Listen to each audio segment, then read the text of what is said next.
Boa tarde, presidente. Boa tarde, deputados. Boa tarde, deputadas. Quero cumprimentá-los aqui, em especial nesse dia, e dar essa casa, mais uma vez, dar esse olhar para a sociedade e um assunto importante como a agroecologia. Quero agradecer o Frei Honório, agradecer as pessoas da Comissão da Agroecologia que me indicaram para estar aqui falando sobre esse tema. Um tema tão relevante, tão importante, que tem a ver com alimentação saudável. E o Estado do Espírito Santo tem uma história acumulada. Essa história que eu pretendo estar apresentando para os deputados, para as deputadas, e falar o quanto que o Espírito Santo, graças ao seu pioneirismo, tem colhido bons frutos. E está num momento muito interessante para colher novos frutos, frutos saudáveis.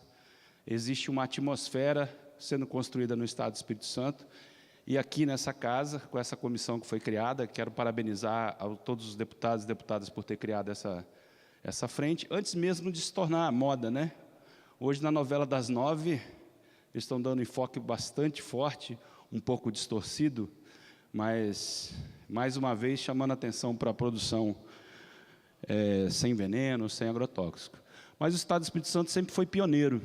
E é interessante a gente lembrar aqui um pouco da história, e eu vou fazer menção aqui, peço desculpa aos diversos atores que tem no Estado do Espírito Santo, eu vou fazer como o professor Aloysio Siqueira, lá da UFES, fez, incitando um trabalho do SEBRAE, que fez esse levantamento histórico aqui, tentou evitar nome de pessoas, mas trouxe um registro histórico importante.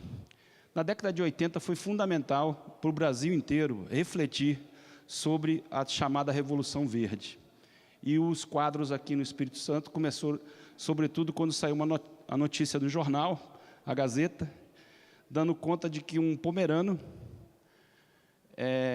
após acometer a esposa com machado, matar os seus 2 filhos e uma filha a machadadas, se suicidou. E isso foi diretamente relacionado ao uso de agrotóxico. Naquela época, o organoclorado, que é um produto altamente depressivo. Isso chamou atenção para as autoridades, chamou atenção para os diversos atores no Estado, e no ano de 1985 teve um encontro regional de agricultura alternativa. E, curioso esse nome, alternativa a quê, né? É alternativa ao pacote tecnológico que existia na época, da década de 70, a chamada Revolução Verde, que era o pacote baseado em mecanização, melhoramento genético e muita química, sobretudo química advinda das guerras químicas, que foram simplesmente diluídas e aplicadas na agricultura. Mas todos vocês conhecem essa história, eu vim aqui para evidenciar a história do Espírito Santo. Aqui, nessa ação desse encontro, já foi uma ação coletiva que eu queria estar evidenciando aqui para o debate. A SEAG, a Secretaria da Agricultura, junto com o Bandes, junto com a Sociedade dos Engenheiros Agrônomos, junto com o CREA, junto com os movimentos estudantis, os movimentos eclesiais de base, Pastoral da Terra, a Igreja Luterana, a MST, é que organizou esse encontro. E desse encontro aqui, surgiu o conhecimento do Hortão de Cachoeiro de Itapemirim, o engenheiro agrônomo Nasser Youssef Nasser, ex-deputado, esteve presente nessa casa, graças a esse excelente trabalho que ele fez, projetou ele a nível nacionalmente e projetou o Estado do Espírito Santo. Com isso, o Espírito Santo passou a ser reconhecido e foi um divisor de águas, porque na época as pessoas achavam que a produção agroecológica não era uma produção de qualidade. O Hortão de Cachoeiro de Itapemirim trouxe desmistificou, quebrou esse paradigma da produção com qualidade, com produtos grandes, produtos saudáveis, produtos orgânicos. Nesse mesmo encontro, foi articulado, junto com Bandes, né, recursos da SEAG, que foi colocado na ONG FASE, que trouxe a APTA, a atual APTA, que atua até hoje no Estado do Espírito Santo. E também contratou o primeiro fiscal de agrotóxico, e foi chamado uma pessoa de fora, justamente porque tinha muito jogo de interesse, trouxeram do fora do país, o engenheiro agrônomo Jário Restrepo. E curioso que a primeira fiscalização que ele fez, a primeira multa que o Estado do Espírito Santo tem, é o Estado multando ele mesmo, que o Jário Restrepo descobriu nos depósitos da então extinta COFAI, né, muito DDT exposto de maneira irregular e que estava escorrendo para a bacia do Rio Doce. E também nessa época foi articulado, né, foi nesse mesmo encontro, começou a articular, principalmente porque a Prefeitura de Santa Maria de Jetibá, junto com a Igreja Luterana, começou a apoiar um grupo de agricultores que em 86 eles já começaram a atuar de forma coletiva, sendo oficializado em 89 a primeira ONG de produtores, de agricultores e agricultoras do Brasil, é aqui do Espírito Santo. Então nós fomos pioneiros graças ao Hortão, e graças à APSA de Vida e à APTA, nós construímos aí 3 frentes de atuação, sendo pioneiro no Estado do Espírito Santo como um todo.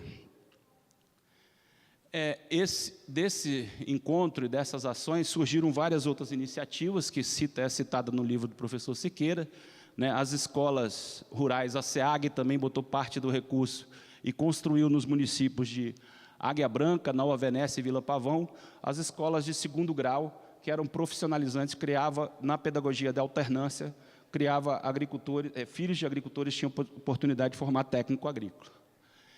Também já existia o Movimento Educacional Promocional do Espírito Santo, que é o MEPS, que também é outro pioneiro na área de educação e de pedagogia da alternância, que tem sido elogiado por vários livros, vários prêmios, no Brasil afora, nessa área de educação e pedagogia da alternância, graças ao MEPS, o Espírito Santo é reconhecido. Também, né, em 1987, surgiu o Grupo de Agricultura Ecológica, um grupo de estudantes, uma ONG. Em 87, o ano que vem ela vai fazer 30 anos, que é onde eu comecei a minha atuação no movimento estudantil, no Grupo Capixaba. Junto da Igreja Luterana, tinha a Associação Diacônica Luterana, mais o Projeto Guandu, que era ali na região serrana, e foi surgindo também, mais para o norte do estado, o Projeto Denis, ligado à Igreja Luterana também. E junto da Igreja Católica, principalmente a CPT, daí surgiu o MPA e outros movimentos, né, ligados às comunidades eclesiais de base na época. Em 89, um marco histórico que o livro traz para nós, teve uma ida no Encontro Brasileiro de Agricultura Alternativa, o 3º EBA, que foi um recorde. Eu estava na organização desse evento, nós nos preparamos para receber 750 pessoas e recebemos 3.470 pessoas do Brasil inteiro interessadas no assunto agricultura alternativa, senhor presidente. E o Espírito Santo encaminhou para lá 3 ônibus, era a maior delegação, 2 ônibus de agricultores e 1 ônibus de técnicos.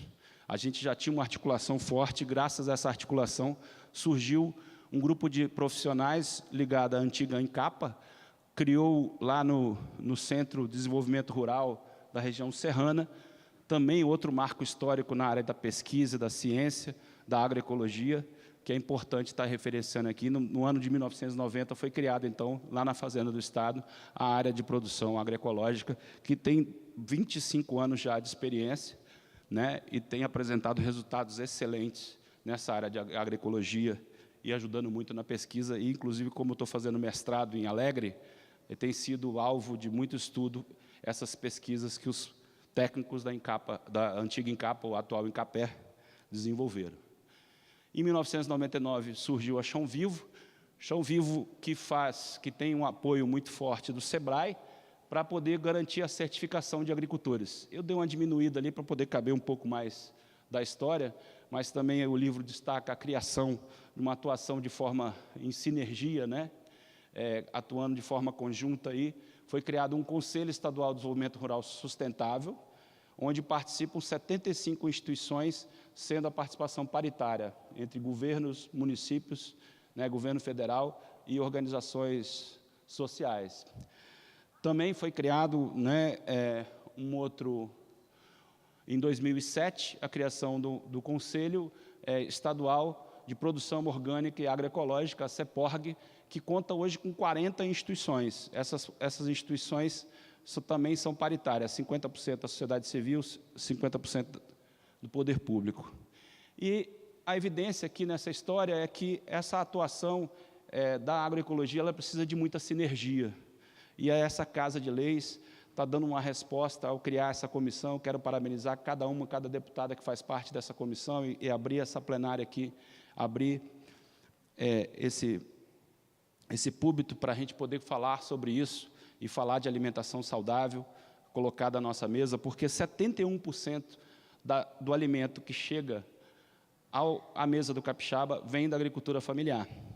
Só que, infelizmente, as pesquisas apontam, e as manchetes não melhoraram daquele ano de 2002, não foi muito favorável para a gente. De 1982 para cá, a gente teve muita experiência, muita coisa boa acontecendo, muita sinergia, muita ação conjunta.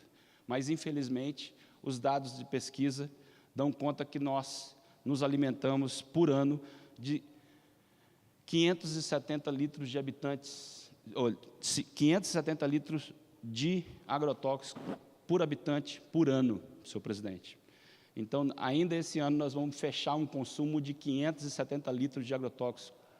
Então, esses dados foram feitos pela equipe do professor Vanderlei Pigatti, ele está disponível na internet, eles acompanham desde 1990 até 2016, foi a última publicação, nós tivemos junto, né, Frei Honório, na Semana dos Alimentos Orgânicos, onde ele trouxe os dados preocupantes, inclusive para o Estado do Espírito Santo, onde ele mais uma vez mostrou, e é importante a gente evidenciar aqui, e insistir e dizer que o agrotóxico é veneno.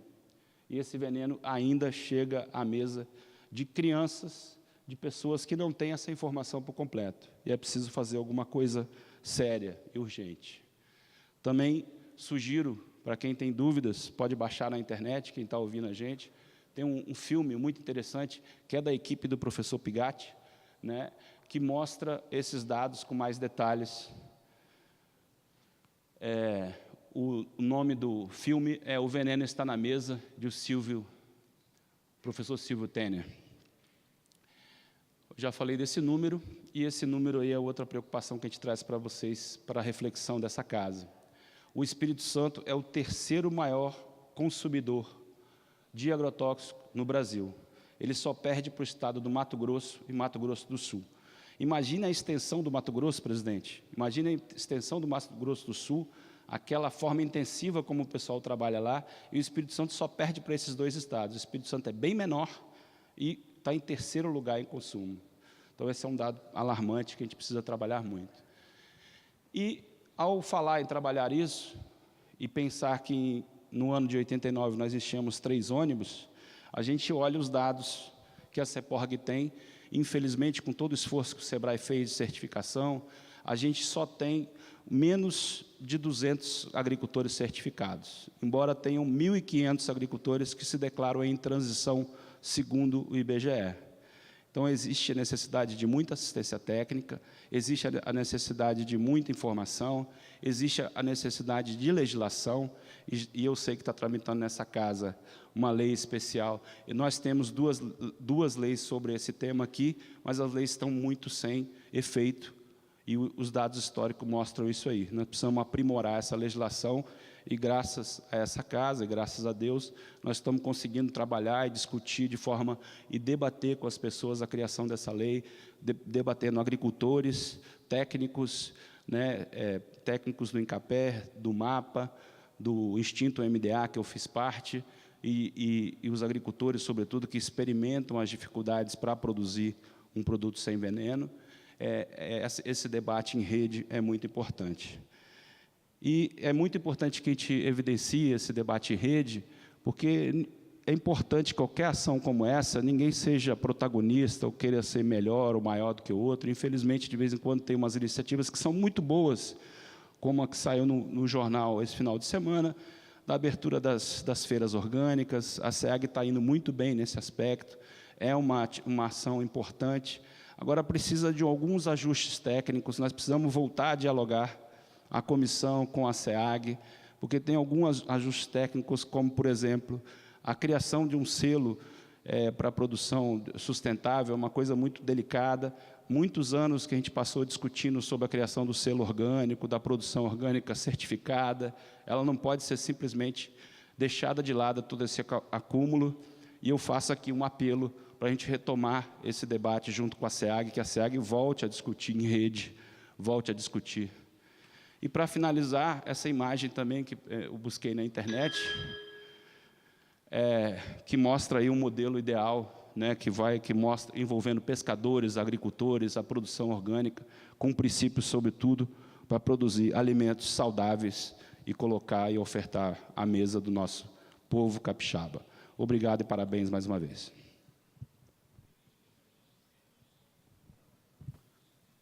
Parabéns, o senhor. Uma palavra, Jéssica. Desculpa. A ordem, presidente. Parabéns pela explanação. Eu sou de Santa Maria de Jetibá, nasci, fui criado lá, e me orgulho de ter acompanhado, na época, o nascimento da Upside, que existe até hoje, e, ao mesmo tempo, ainda é um município que se utiliza maciçamente de agrotóxico, né, com a questão dos hortifruti. E ainda o quanto essa questão, né, é uma questão que muito provavelmente tem uma relação com a questão do número de suicídio que ocorre ainda até hoje naquele município, que eu acho que eu não tenho números, né, para falar sobre isso, mas imagino que deva ser talvez um dos mais altos do estado, se não o mais alto. É o segundo maior do Brasil, né? Santa Maria de Jetibá, em número de suicídios. É uma coisa impressionante isso, desde que eu era criança, desde quando começou a se alastrar realmente essa questão, né, da Revolução Verde. Aqui no Brasil se expandiu muito a partir dos anos 70, né, sobretudo. Assim, não sei se você, como estudioso da situação, eu sou professor de geografia, e muitas vezes eu usava nas minhas aulas aquele documentário Veneno Está na Mesa. E esse documentário, para além de informar a questão da quantidade de agrotóxicos que a gente come todos os dias, ele afirma, em vários pontos, que nós usamos no Brasil princípios ativos de alguns agrotóxicos que já foram banidos na Europa há 20 anos atrás, nos Estados Unidos.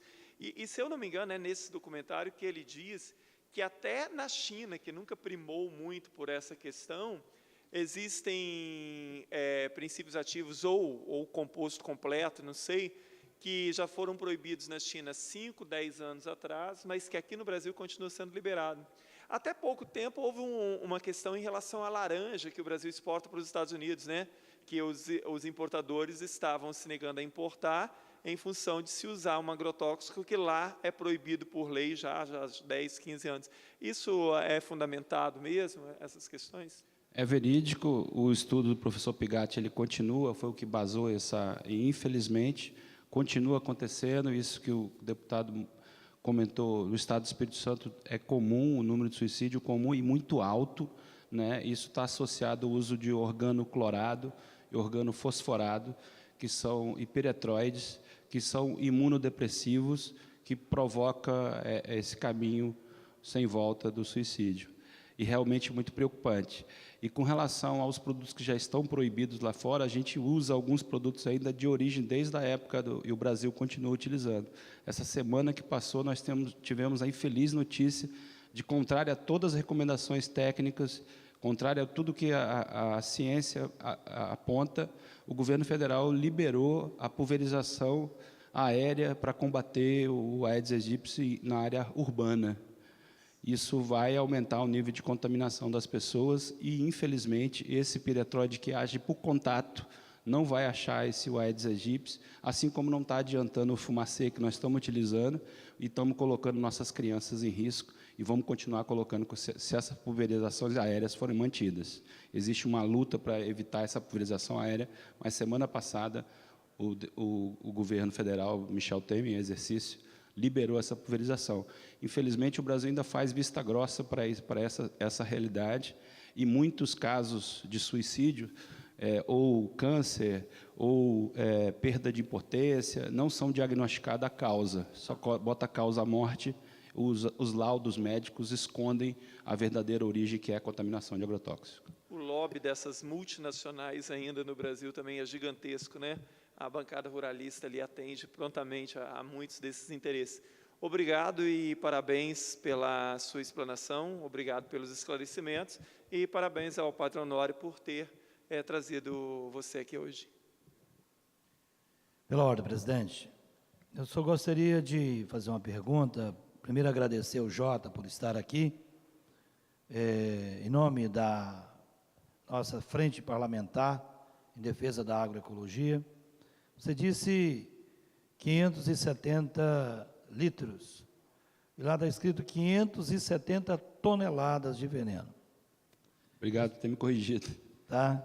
Então, são 570 toneladas de veneno, que são despejadas em cima dos nossos alimentos, aquilo que nós levamos para a mesa. Investir na saúde, muitas vezes, é um pouco um contrassenso. Fazer hospitais e adoecer a população. Ao mesmo tempo que eu vou adoecendo a população, sem saneamento, com o envenenamento dos alimentos e do ar, eu vou tendo a necessidade de construir mais hospitais e mais hospitais. Eu gostaria de perguntar também ao Jota sobre a questão da pulverização aérea dos nossos agricultores. Quem autoriza, ou quem já autorizou, ou se é legal essa pulverização das plantações no estado do Espírito Santo? Obrigado, deputado, por você ter me corrigido. Ainda bem que está o slide lá para a gente não deixar pecar, porque realmente são números tão grandes que a gente fica assustado. E quero deixar registrado aqui aquela história do livro, não fala da história mais recente, mas a iniciativa no norte do estado, em Mantenópolis, aquela escola política, aquelas escolas de formação em agroecologia, é uma iniciativa louvável que precisa ser reconhecida. Com relação à pulverização, deputado, os dados que a gente tem, que constam, não existe, quem autoriza é o MAPA, e não existe nenhuma empresa, nem nenhuma aeronave autorizada a aplicar agrotóxico por pulverização aérea. E ainda o que é pior, os produtos que estão sendo utilizados nessas pulverizações aéreas também não são produtos registrados para café, não são registrados para banana. Agora, com relação à mal da cigatoca, está aumentando o número de sobrevoos nos bananais, e são produtos que estão registrados para outro produto que está sendo aplicado em produtos que vão direto à mesa, como a banana. E, de fato, é muito importante que essa casa abra essa discussão e tente regulamentar o uso dessas aeronaves, que muitas vezes não têm controle da ventilação. Essas atividades agrícolas são pulverizadas, estão próximas a nascentes, próximos a ribeirões e próximos de cidades. E já existe caso de pessoas que não participam da fazenda, mas que têm contaminação por agrotóxico, cometem suicídio ou aparecem com câncer, muito aborto, e nesse estudo do professor Pigatti, mostrando a contaminação no aleitamento materno. Você imagine o ato divino de servir mamar a uma criança que está sendo contaminada pela pulverização aérea.